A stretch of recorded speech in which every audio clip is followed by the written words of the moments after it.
You know what a bishop is? You see, I dress like Father Jerry, Father Gabe, Father Scott, the other priests, but I wear a funny hat, and I have a cross here, and I have a ring on, and I have over here a staff. Here, bring that over to me. I'm going to let you in on a secret that maybe not a lot of people know. Why do you think a bishop carries a staff? Anybody know? Nice and loud. Because I'm the leader, because I'm the shepherd, right? Just like Jesus, the good shepherd. And when shepherds do their work, they usually carry a staff to help them to lead the sheep. And so this is a symbol of that. And that's why when I say Mass in every parish, I always bring this staff. And how about this hat? Do you know what this is? Why do I wear it? Not because I'm a conehead. Yes. Yes, you. Nice and loud. Because why? Because I'm the bishop. That's true, but you know what the bishop is? The bishop is the governor of the church in an area. And a bishop gets appointed by the Pope. Pope Benedict appointed me a number of years ago, about 10 years ago. And he asked me to come here to your diocese, to the Diocese of Trenton, and to serve you as the governor of the church. And this is called a mitre. The staff is called a crozier. And if you notice, I'll take it off for a minute. This is a mitre, and the mitre comes from, it looks like a fish, doesn't it? Baby shark. The mitre comes from a Greek word, and it means crown. And you wear that because you're the governor of the area. And if you notice this hat, this funny looking hat, it points to heaven. And it points to heaven with two parts. One of these represents or is a symbol that Jesus is God. One of these is a symbol that Jesus was also a human being, just like you and me.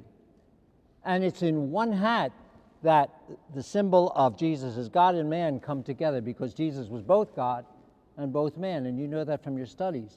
But there's more. You see these flaps? They drive me crazy, because many times they fall in front of me. But these flaps have a meaning too.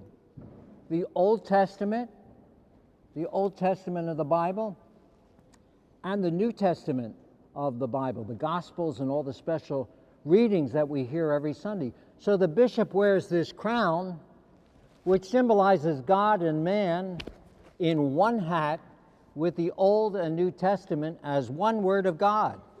And so isn't that interesting? There's all kinds of symbols. There's always symbols in the church. The bishop wears a ring. And he wears the ring just like your mom and dads wear a ring. They wear a ring because they're married to one another. And the Pope gives me this ring because he wants me to be married to the church of the Diocese of Trenton.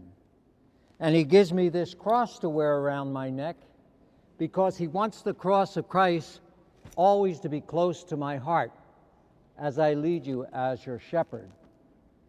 So I didn't want you to get away without a little lesson today about the bishop.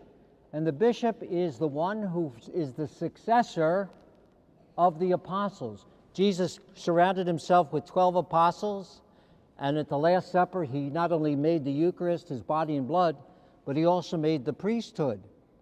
And he gave the priesthood to the church to keep his body and blood coming to be able to be shared with the people. And among the priests, as the church grew, some of them had to be leaders. And some of those apostles were leaders all over the world after the time of Jesus.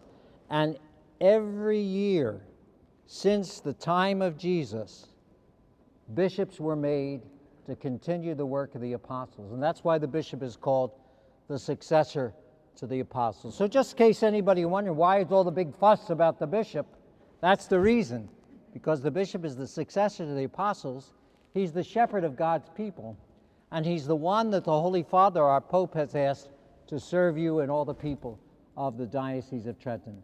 And that's something that makes me very happy, and in a special way, to be with young people. Because you know what? You're not the church of the future, you're the church right now. And the church doesn't just belong to us old guys, the church belongs to you. You are the church today.